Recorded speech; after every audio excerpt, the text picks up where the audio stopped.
Fala, rapaziada, beleza?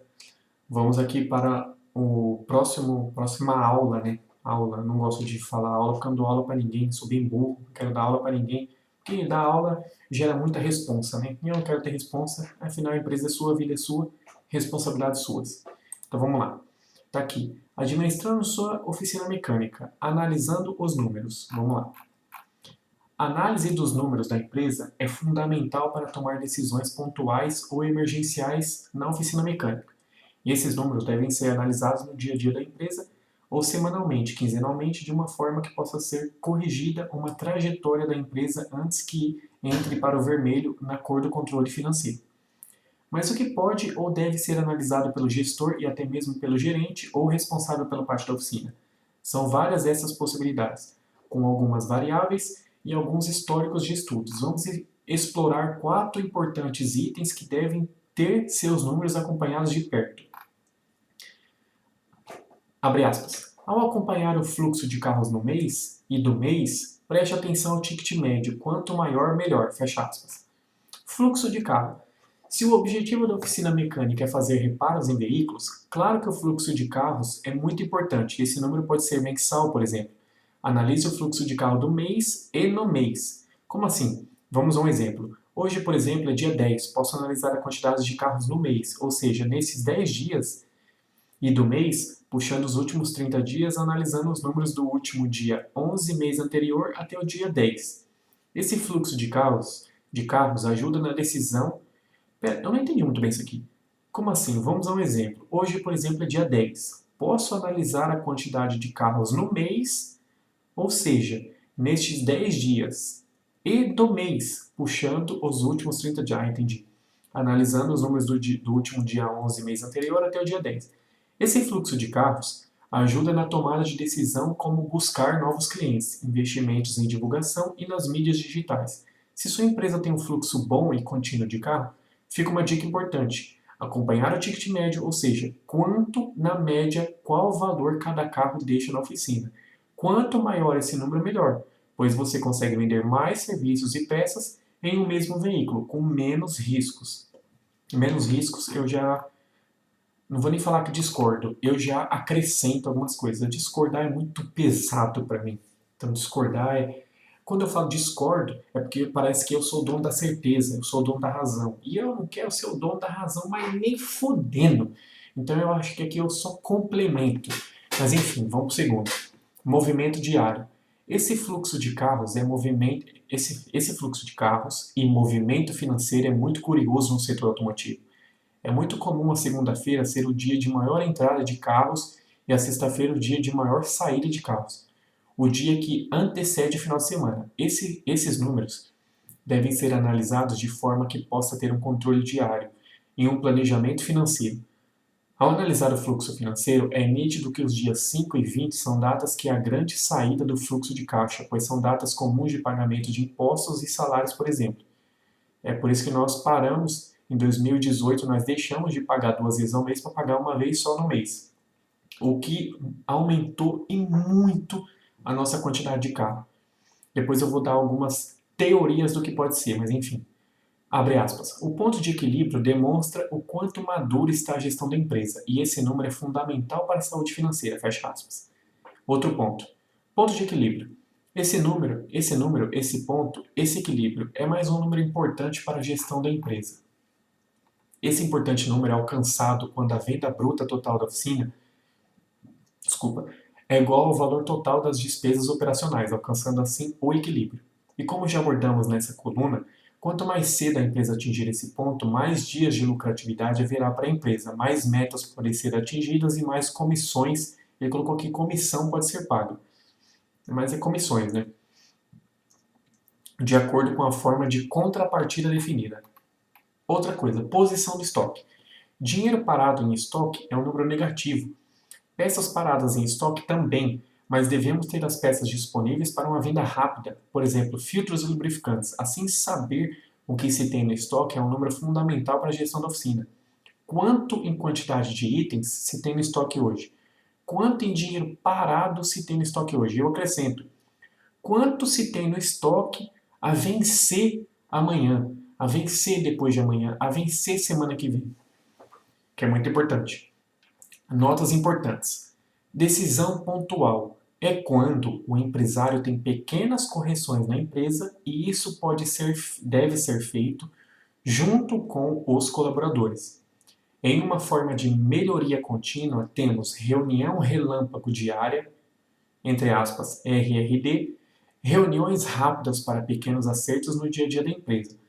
Decisão emergencial é quando algum grave problema e devem ser tomadas decisões urgentes para corrigir um fluxo de carros, um estoque em excesso ou em falta de produtos, o movimento diário e o ponto de equilíbrio.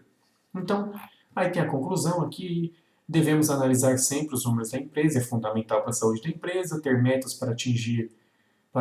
ter metas para o time atingir, nada mais é do que colocar esses números para que todos saibam quantos carros devem ser reparados, quantas horas de serviço devem ser vendidas, qual é o lucro líquido, qual é a margem, enfim, e etc. Analisando os números, é possível determinar ações de treinamento, motivação para que cada colaborador passe a crescer, tanto profissionalmente como pessoalmente, em eficiência produtiva. Mas não se esqueça que além de ser mecânico, tem que ser gestor. E é exatamente. É o que o meu irmão sempre na oficina, sempre. Hoje, em 2020, né, 2020, quantos anos? A gente está com... em outubro desse ano vai fazer 33 anos a Matriz, a primeira empresa que o meu irmão criou. 33 anos. E ele colocava a mão na massa nos primeiros, sim, a mão na massa, assim, arrumar carro, trocar escapamento, trocar vela, filtro, lâmpada, tudo, nos primeiros 5 anos de empresa.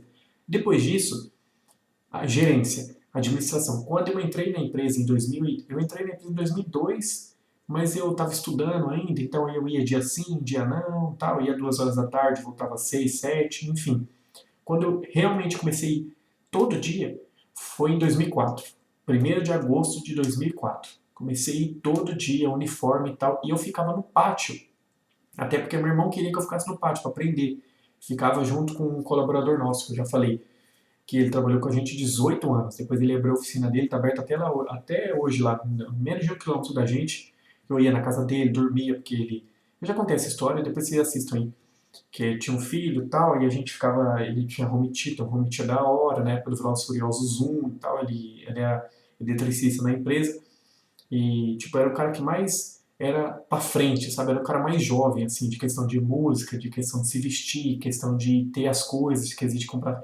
Nem aquele mecânico largadão, aquele mecânico que quer que se foda, não, era um mecânico atualizado, tipo, primeiro celular, tipo, tinha os radinhos, aqueles Pioneer Golfinho, ele tinha nos carros dele, o carro dele era o mais da hora da empresa. Então, era o cara que eu mais ficava limpando ferramenta, ele pegava o alternador, Renan desmonta o alternador, Renan desmonta o motor de partida, Renan busca essa peça, aperta pra mim, segura isso, força isso e tal, liga o carro, enfim. E aí, depois de uns 3, 4 anos de empresa, meu irmão falou, vai pra administração, você vai ficar comigo e com a sua irmã. Você vai ficar com a gente.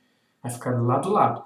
Você vai acompanhar a gente, fazer as vendas, nota fiscal, atender cliente, montar orçamento, tudo eu vou te ensinar. E é o que eu acho mais importante para um dono. Eu acho que o dono ele tem que ficar na gerência. Ele pode manjar muito de arrumar o carro. Ele pode arrumar 1000 carros e dar garantia em um. Ah, Renan, a cada 1000 carros eu dou garantia em um. Só que o colaborador, a cada 1000 carros que ele faz, ele dá garantia em 500. Troca o colaborador, filho. Troca. Dá treinamento, muda o procedimento. Não é nem às vezes a pessoa que é ruim, a pessoa que é errada. Não. É o seu procedimento da sua empresa que é uma bosta. Que é incompleto, que é errado, que é superficial, que é complicado, que é difícil. Então, às vezes, o colaborador ele só está errando porque você está pedindo errado, você está pedindo no momento errado, na quantidade errada, alguma coisa de errado na sua empresa tá errado. Alguma coisa na sua empresa está errado. Eu vejo muito dono que ele não olha para a empresa. A empresa sempre está certa, o dono sempre está certo. Eu tenho tios até hoje que é difícil conversar porque eles sempre estão certo em tudo, porque eles ganham muito dinheiro, eles deram certo na vida. Então, como eles deram certo na vida, tudo que eu, jovem, eu cabaço, trouxa, imbecil, tudo que eu falo, tô errado. Porque eu não tenho 45 anos de comércio, porque eu não tenho 50 anos de comércio. Então tudo que eu falo tô errado. Então tem muito dono de empresa que é assim. Ele acha que só o funcionário está errado. Beleza, ele pode estar errado, mas por que ele está errado? Por que ele chegou a estar errado? O que ocasionou ele? Ele era certo ou ele do nada ele começou errado? Ele começou errado porque ele é incompetente? Ou ele começou errado porque faltou informação boa, porque é o que hoje a gente vê na internet. Na internet tem muita informação, mas hoje 90% da informação na internet é puro lixo misturado com merda, misturado com churume. Tudo isso. São poucas informações que você consegue pegar boa. Então, será que você consegue? Será que você, dono, tem capacidade de treinar seu colaborador? Porque às vezes o dono não tem, às vezes o dono precisa terceirizar o treinamento. Às vezes ele não tem capacidade, às vezes ele está tão ocupado fazendo outras coisas que ele tem que terceirizar, velho. Então o dono ele tem que saber o que está acontecendo, porque demitir é muito fácil e contratar outro é fácil. O problema é você manter um nível alto de qualidade, de excelência. Isso aí envolve muito a qualidade do dono, a qualidade dos gerentes. Envolve muito. Eu mesmo, aqui hoje na minha empresa, lá na empresa do meu irmão, a gente falava, cara, às vezes o mecânico ele está errando por causa de um procedimento errado. Ou um procedimento que não existe. Vamos criar um procedimento? Vamos criar. Pega o contrato de trabalho. A partir tal, vai fazer isso, é assim que faz, é assim, assim, assim. Ou você coloca lá, pesquisa que todo mundo. Gente, está errando muito. Por quê? Porque por causa disso. Tem 8 motivos. Coloca no contrato de trabalho. Pega os 8 motivos. Gente, como é que a gente pode colocar no contrato? Coloca, tá, tá, tá. A partir daquele momento ele para de errar. Então, você só treinar, eu acho errado. Você tem que treinar e criar um bloqueio, criar uma segurança em papel. Papel. Você precisa criar segurança em papel, caneta e papel. Você precisa criar uma segurança assim. Treinar, treinar, treinar, dar palestra, chamar um cara que cobra $1 milhão para dar palestra, bate palma, grita igual uma foca, igual um retardado, fica lá gritando. É fácil. Agora eu quero ver você fazer o colaborador lembrar daquilo que ele assistiu. Você vai gravar a palestra, você vai gravar o curso, você vai dar um DVD, você vai dar um pendrive com aquele treinamento para ele assistir quando ele quiser, ou você vai colocar aquele treinamento em papel. Então é complicado. Mas enfim, eu acho que era isso que eu queria falar. Não lembro de mais nada. Se eu lembrar de alguma coisa aqui, eu complemento em outro vídeo, tá bom? Então é isso. É nóis, tamo junto, um abraço e até a próxima.